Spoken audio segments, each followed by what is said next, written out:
Olá, eu sou o professor Samuel Caldas e volto aqui para falar com vocês sobre a justificação pela fé, agora de maneira mais formal, não tão genérica quanto o primeiro vídeo, de maneira muito geral, né? Mas agora de maneira mais específica, tratando de pelo menos um dos pontos que são necessários, são prévios à compreensão de justificação pela fé.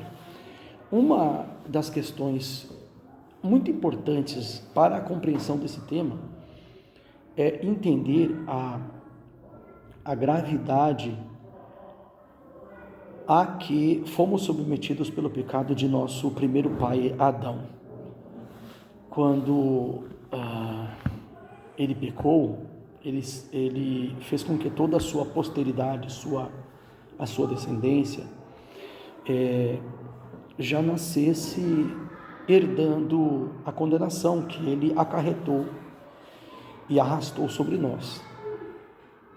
Adão é o culpado de estarmos aqui, não Eva, né? Deixando claro que Romanos 5, verso 12.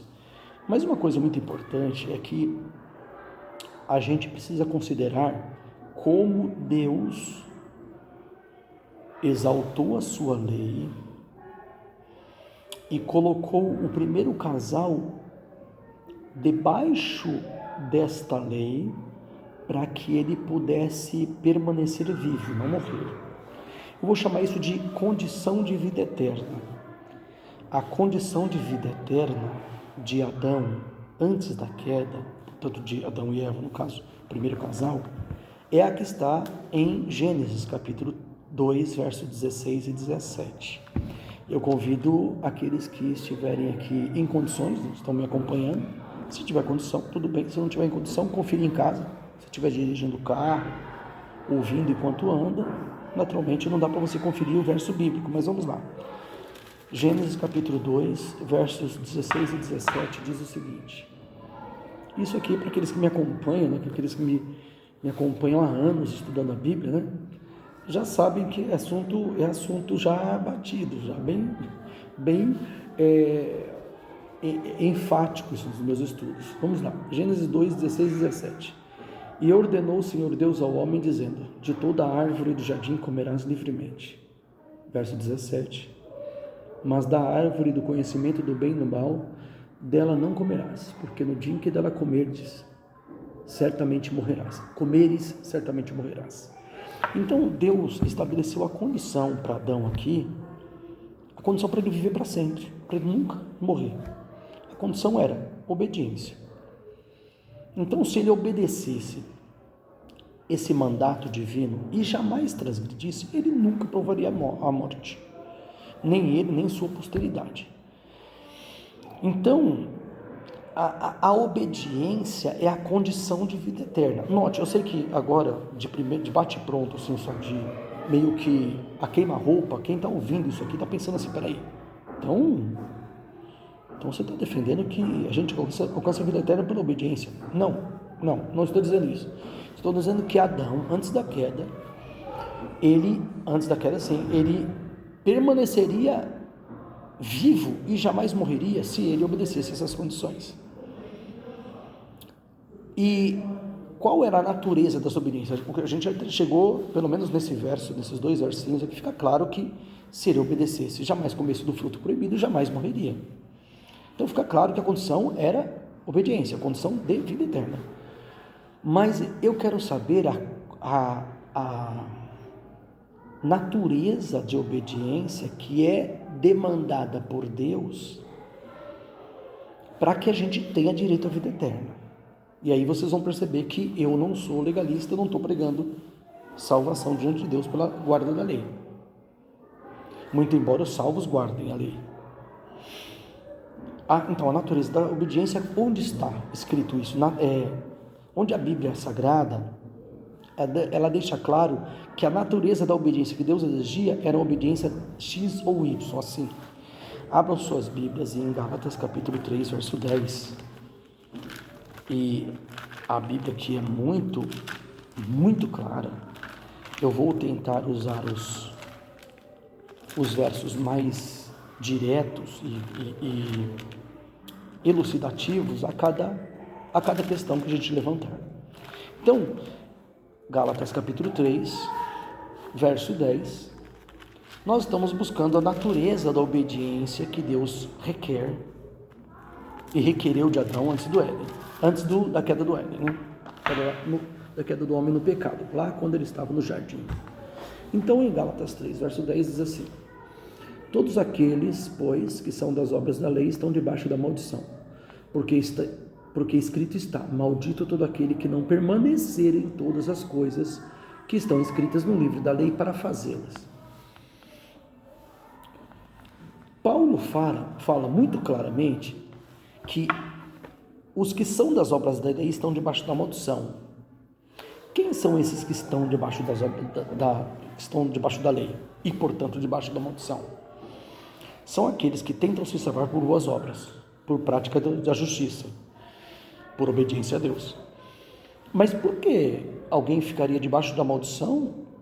Porque está se propondo a obedecer à lei de Deus. Porque ele não permanece em todas as coisas escritas no livro da lei para cumpri-las. Então a palavra-chave aqui é permanecer.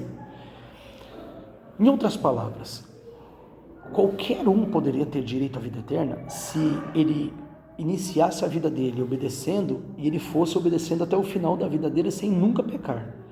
E se esta pessoa, mesmo que nascesse sem pecado e obedecesse até o final da vida, sem nunca desviar em ponto algum, ainda que ele, para ele ter direito à vida eterna, ele teria que ter uma natureza isenta de pecado. Não é só pecado enquanto atos. Ele teria que ser isento de pecado internamente, ou seja, não poderia ter o pecado, ele não poderia ter o pecado enquanto natureza dentro dele, não poderia, porque o pecado enquanto natureza, a Bíblia chama, eu vou só para ganhar tempo, não vou lá no texto, mas é Romanos 8:7, Paulo refere-se a essa natureza pecaminosa como inclinação da carne, e fala que essa inclinação da carne é inimizade contra Deus e não está sujeita à lei de Deus, nem em verdade o pode ser. Romanos 8:7. Então, essa natureza carnal, quando nós obedecemos à lei de Deus, nós não somos livres dela, a gente continua com ela, a gente está obedecendo a Deus, mas temos a natureza carnal dentro de nós, essa inclinação da carne. E toda boa obra que a gente produz fica maculada. Então, mesmo que a gente obedecesse sem nunca falhar, a nossa obediência não valeria, porque ela já está manchada com pecado. Adão, antes da queda, não. Ele foi feito puro, perfeito, 100%. Quando Deus conclui a obra da salvação, ele diz assim: e viu Deus tudo quanto tinha feito, e eis que era muito bom. Gênesis 1, verso 31. Então, Adão ele tinha todas as condições para obedecer e ser salvo, ser liberto de morte, né? Livre da morte, preenchendo as condições de vida eterna. Ele viveria para sempre. Mas depois que ele pecou, nós não conseguimos mais. Então, mas Deus mudou a condição? Não, Deus continua mantendo a mesma condição de vida eterna. Então a condição de vida eterna é uma obediência que não se desvia, uma obediência que permaneça, para usar os termos de Paulo, obediência que permaneça, que nunca se desvie. E isso nós não temos. Nós sabemos que, pela Bíblia, que Deus não mudou a condição, ele continua sendo a mesma. E esse vídeo, ele vai exigir de você que acompanha o vídeo aqui, que você assista o próximo, pelo menos mais um ou dois. Eles são breves, mas eu pretendo chegar à claridade do Evangelho, das boas novas de salvação em Cristo Jesus, da justificação pela fé. Então, em Malaquias, para sedimentar, para deixar mais firme essas posições que eu acabei de afirmar, Malaquias capítulo 3, verso 16, está escrito o seguinte, Malaquias 3, 16,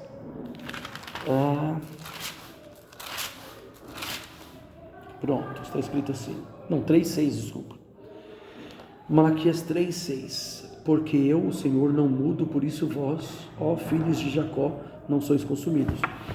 Se Deus não muda, naturalmente a condição de vida eterna não pode mudar. Se Deus mudasse a condição de vida eterna, ele estaria comprometendo a justiça dele, a justiça do seu governo. Ele estaria concedendo a Adão uma condição de vida eterna e a nós outra. Isso, na relação com seres inteligentes, isso é gravíssimo. É claro que ele tem que manter a mesma condição de vida eterna. Só que nessas condições em que nós estamos, nós não temos como obedecê-la. Porque mesmo que a gente obedecer 100%, a nossa natureza pecaminosa, a nossa inclinação da carne, para ficar nas palavras do apóstolo Paulo, ela macula, ela mancha, ela suja todas as nossas boas obras. Então nós não podemos apresentar as nossas boas obras a Deus como um meio de alcançar o céu, nunca. Isso fere o evangelho. Por isso eu disse para vocês no começo do vídeo que alguns poderiam me ter como legalista ou fariseu, mas não, eu estou falando que não tem como, nós não temos como fazer cumprir essa exigência divina. Então, nós temos aqui primeiro, que há uma condição de vida eterna, e essa condição de vida eterna é obediência. Segundo, que essa obediência, essa condição de vida eterna, ela é perfeita e perpétua, ou seja, é uma obediência que nunca se desvia. E ela tem que partir de seres que não têm pecado.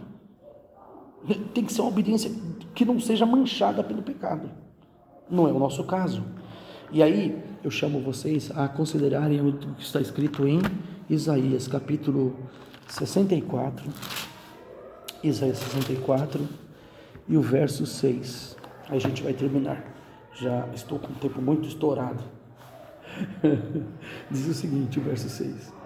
Mas todos nós somos como o imundo, e todas as nossas justiças como trapos de imundícia. E todos nós caímos como a folha, e as nossas culpas como um vento nos arrebatam. Então a gente percebe na linguagem do profeta Isaías que todas as nossas obras de justiça são trapos de imundícia, que é uma linguagem, me perdoem os termos usados, mas que era uma linguagem usada para os panos usados pelas mulheres para as suas regras mensais, para o período de menstruação. Então, as nossas boas obras são como trapos de imundícia, assim a Bíblia chama. Então, ninguém pode tentar ser salvo apresentando a obediência a Deus, salvo legalmente diante de Deus, não tem como. Então, nós somos exortados por Deus a obedecer, mas a nossa obediência não preenche os requisitos que Deus exige para nós termos direito à vida eterna. Então, como conseguimos a vida eterna? Em que sentido a mensagem da justificação pela fé atende a essa demanda, a essa exigência divina que nós não conseguimos preencher? Sinta-se convidado a assistir a continuidade dessa série de vídeos para a gente entender melhor esse assunto. Que Deus abençoe a você e a sua família. É a minha oração por mim e por vós, em nome de Jesus.